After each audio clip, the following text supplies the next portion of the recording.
हमारे साथ ऐसे ऐसी घटनाएं होती हैं जो हमें लगता है यार कि पैटर्न समझ नहीं आ रहा है, ये इस लाइफ का पैटर्न तो नहीं है, ये कहीं और से आ रहा है। जो लोग पास्ट लाइफ्स में बिलीव करते हैं, रीइंकार्नेशन में बिलीव करते हैं, वो लोग कहीं ना कहीं जोड़ लेते हैं कि आत्मा एक जन्म तो लिया नहीं है, आत्मा ने कई संस्कार लेकर चल रही है, तो हो सकता है किसी पहले के जन्मों से ये संस्कार आ रहा हो। तो आज यही कुछ हम डिकोड करने की कोशिश करेंगे गुरुजी, कि सोल की जो सीक्रेट लाइफ है, जो वो छुपा कर रखती है ना, वो कैसे आपको उजागर होते हैं, पर आपको समझने की ज़रूरत है। हाँ, ये तो बहुत ही ज़्यादा महत्वपूर्ण विषय है जी। और आज लग रहा है ऐसे बहुत सारे सीक्रेट्स आज रिवील होंगे जो मैंने कभी किसी को नहीं किए क्योंकि आज जैसे अब सोल जर्नी हमको बचपन से लेके अब तक किस तरीके से हमको कहाँ पर ड्रैग किया जाता है और पीछे जन्मों की भी कितनी सारी चीज़ें, कितने अनुभव हमारे सामने आते हैं।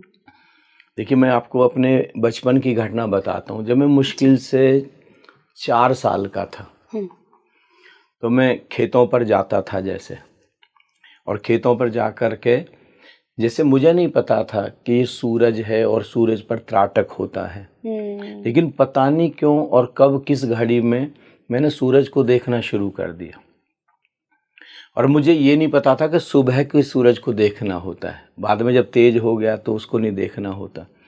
तो मैं जब भी मुझे मौका मिल जाता, मैं सुबह शाम की फिक्र नहीं करता और मैं सूरज को देखता ही जाता, घंटों तक देखता चला जाता।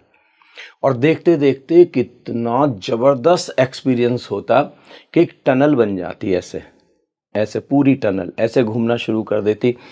और जैसे मैं उस टनल में मतलब एंटर कर जाता, प्रवेश कर जाता, और फिर बाद में जैसे उस टनल के पार सब कुछ, बहुत कुछ मुझे दिखाई देता उस टनल से होते हुए। जैसे शिव दिखाई देते, हनुमान जी दिखाई देते।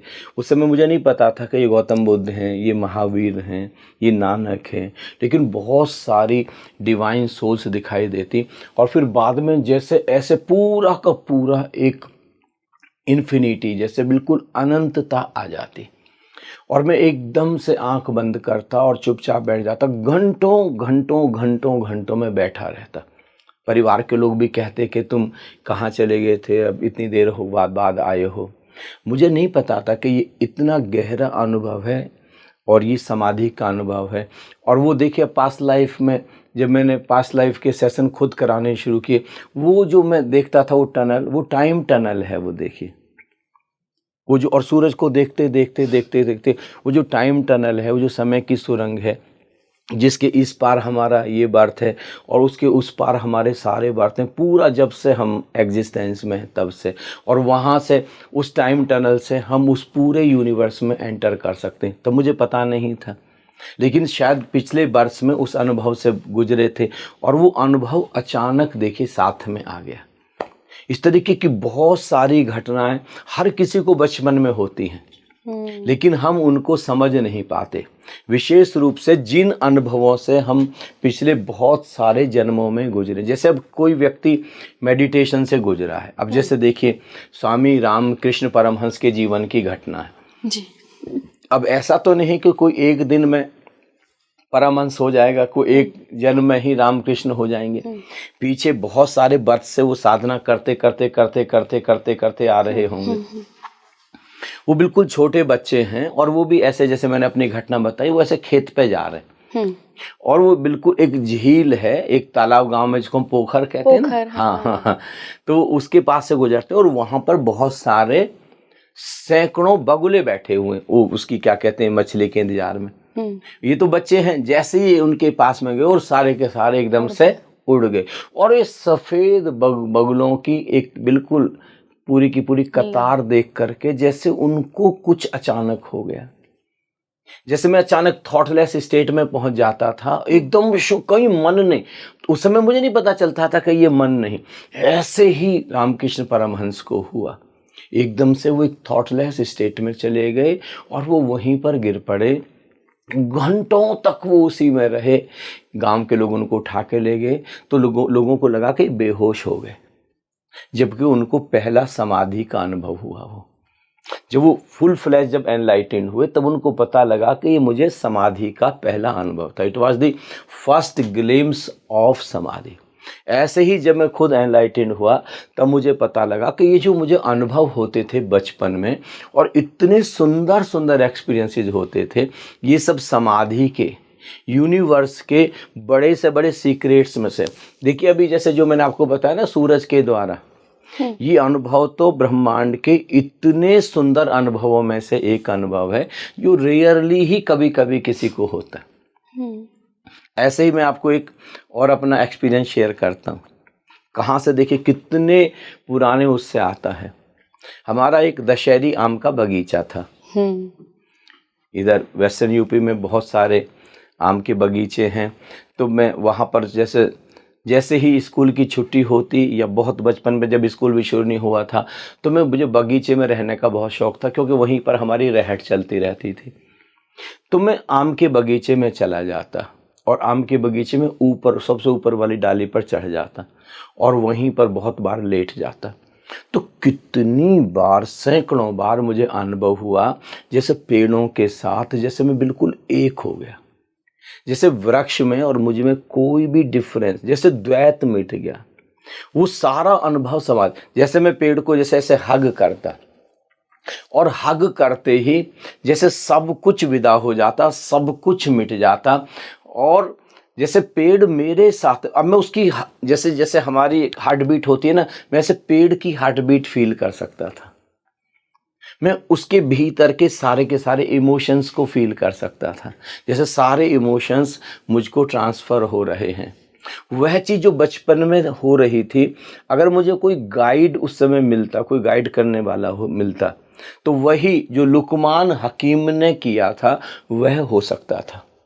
लुकमान हकीम क्या करते थे कि जैसे किसी पेड़ से जाकर के वो लिपट गए, हग कर लिया उसके, और उसके सबकॉन्शियस के साथ जुड़ गए।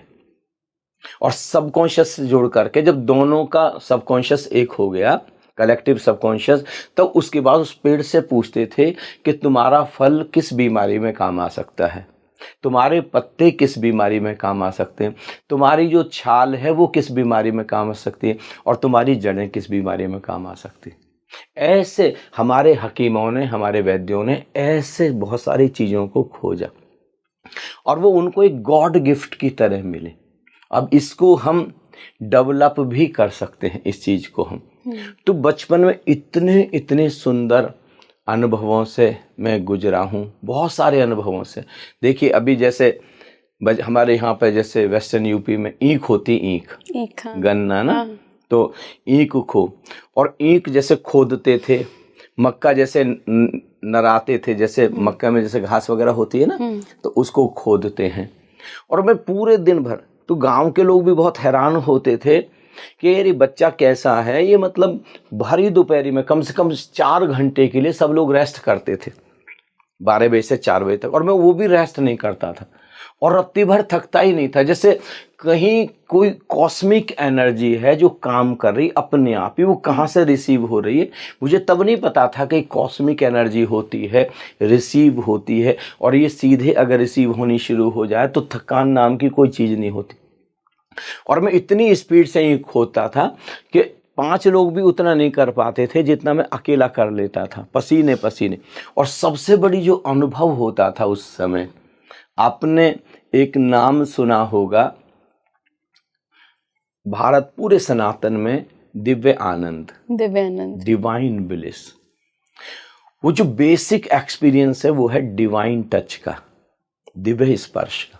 हमको पता नहीं है, ये मुझे समाधि में अनुभव हुआ कि चारों तरफ जो स्पेस है ना, ये हमको स्पर्श कर रहा है, लेकिन हम उतने सेंसिटिव नहीं हैं। जैसे हमने पीछे पॉडकास्ट में किया कि हम जितने संवेदनशील होते चले जाएंगे, हम यूनिवर्स के सीक्रेट्स के प्रति उतने ही खुलते चले जाएंगे।